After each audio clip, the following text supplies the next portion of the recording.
그럼 뭔데 말해줄 수 있어? 아니 너가 알아야지. 네가 말해야지. 맞춰봐. 근데 거기서 다시 민영님이 또 이렇게 얘기를 합니다. 그러니까 그거 잘못 생각한 거야.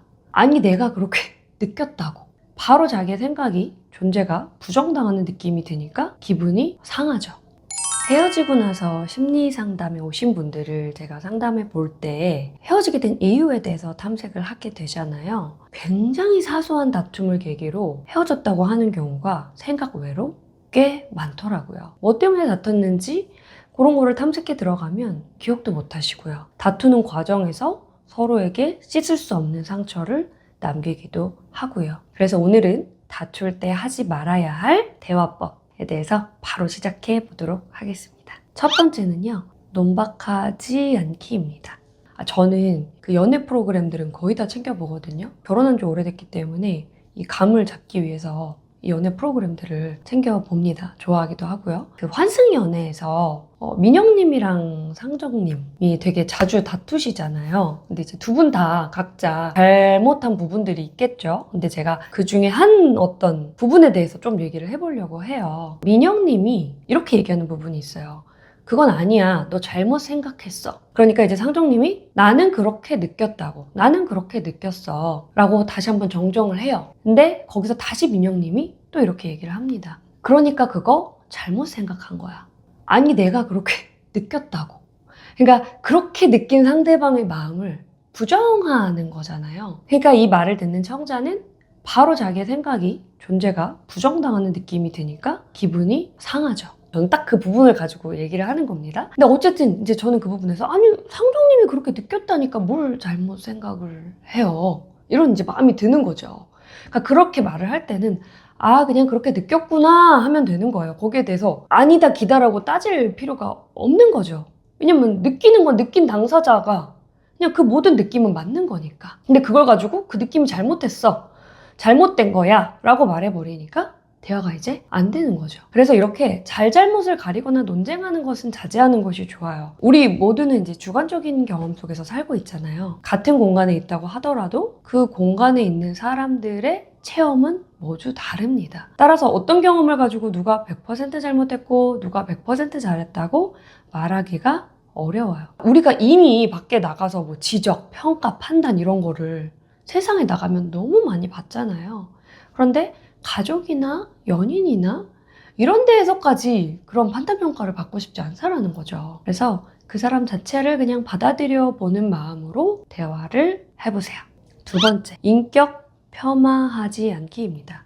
그러니까 우리가 다툴 때 일어난 어떤 사건이 있잖아요. 그때 한 어떤 행동에 대해서만 비판하는 게 아니라 상대방의 존재 자체를 부정하는 말을 다툴 때 사용하는 경우가 꽤 많아요. 예를 들어서 이런 말이죠. 사람 고쳐 쓰는 거 아니라더니 넌 왜 이렇게 이기적이야? 왜 이렇게 자기중심적이야? 근데 이제 이런 말들은 그 사람의 가슴에 오래도록 박힐 말들이잖아요. 우리가 상처를 한번 받은 말 있잖아요. 생각보다 되게 오래가요. 그렇기 때문에 그렇게 관계에 오래도록 부정적 영향을 줄 말을 하지 않는 게 좋다라는 거죠. 게다가 사실은 이제 내가 되게 못된 말을 했어요. 그 말을 한 내가 결국은 깎여 내려간다. 내가 사랑하는 사람한테 대못을 박았다. 그럼 결국 내가 깎여 내려가는, 결과적으로 나의 자존감이 내려갈 수밖에 없습니다.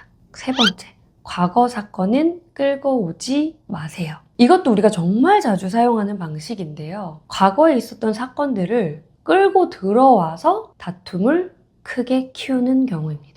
이제 사실은 과거에 이미 그걸로 한바탕 했고 사과하고 다 푼 내용이거든요. 그 과거 얘기를 다시 꺼내면 이제 상대방은 지금 이 맥락에서 그 얘기가 왜 튀어나오지? 라고 생각을 하면서 당연히 억울함을 느끼죠. 물론 비슷한 잘못이 반복된다라고 느끼는 마음은 이해합니다. 그렇지만 과거 사건을 이렇게 끌고 왔을 때 나에게 이득이 되지 않는다는 점을 기억해 보면 좋겠습니다.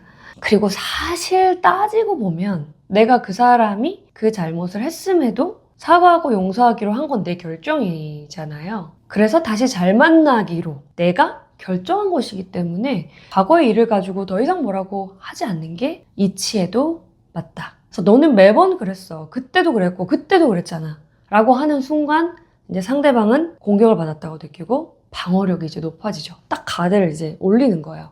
그럼 이제 상대방도 똑같이 똑같은 방식으로 공격할 확률이 매우 높아져요.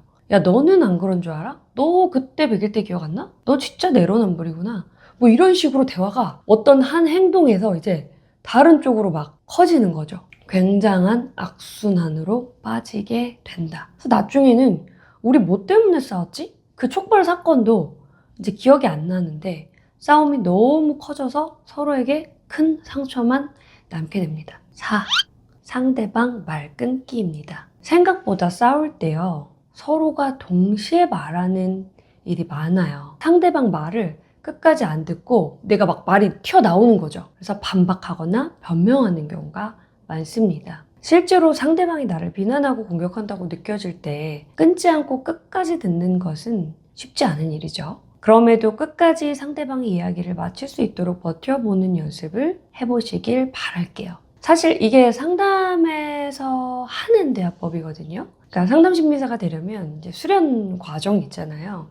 수련 과정에서 이제 상담의 이론뿐만 아니라 상담의 기법을 배우게 되는데요.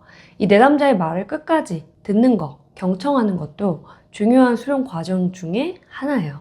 왜 이런 걸 연습을 할까요? 이제 뭐 여러 이유가 있어요. 이걸 연습한 이유는. 근데 그 중에 하나는 내담자가 수용이 안 되었다. 내가 이 상담자한테 내가 받아들여지지 못했다. 그 느끼는 상태에서 상담사가 어떤 말을 해봤자 내담자에게는 들어가지 않는다라는 거죠. 당연히 연인 사이에서도 마찬가지로 적용되는 부분이에요. 그래서 저는 이 상담자가 수련하는 그거를 연예인분들이 연습을 하시면 굉장히 많은 도움이 될 거다라고 생각을 합니다. 번외로 몇 가지를 더 얘기를 해볼게요. 5번째, 차단하기. 그만 얘기할래. 나 집에 갈래. 됐어. 그러니까 이거는 회피하는 거기도 하고 공격하는 거기도 하고요. 또 조종하는 거기도 해요. 여튼 그걸 당하는 상대방은 엄청 기분이 나쁘죠. 확 무시당하는 느낌이 들기도 하고 딱 단절당하는 느낌이 들잖아요. 또는 내가 이 사람이 나한테서 이렇게 떠나지 않게 만들기 위해서는 그 사람의 뜻에 따라줘야 될 것 같은 이제 압력, 프레셔를 받게 되죠. 6번째는 협박하기입니다. 이럴 거면 헤어지자. 죽고 싶다 진짜. 나 그냥 약 먹고 죽어버릴래. 이런 것들은 갈등 상황에서 하지 않는 게 좋습니다. 근데 제가 심리 상담 해보면 이제 이런 경우도 생각보다 있습니다. 그리고 7번째, 수수께끼 내지 않기. 네가 뭘 잘못했는데 말해봐. 근데 뭐 이제 한 번 정도는 할 수 있어요. 뭐 미안해 하면은 뭐 어떤 게 미안하다는 거야? 뭐 이렇게 한 번 정도 물어볼 수 있는데 계속 수수께끼 내듯이 아닌데? 그거 아닌데? 그럼 뭔데? 말해줄 수 있어? 아니, 너가 알아야지. 네가 말해야지. 맞춰봐. 이거는 이제 뭡니까? 연애는 갑을이 아니잖아요. 갑을 관계가 굉장히 평등한 관계다. 그리고 내가 서운한 걸 구체적으로 말한다고 해서 절대 약한 게 아니다. 그래서 이런 수수께끼 내는 거는 하지 않으셨으면 좋겠습니다. 그래서 이런 하지 말아야 할 대화법만 지켜줘도 연애가 한결 행복할 수 있습니다. 다음 영상에서 다시 뵐게요. 감사합니다.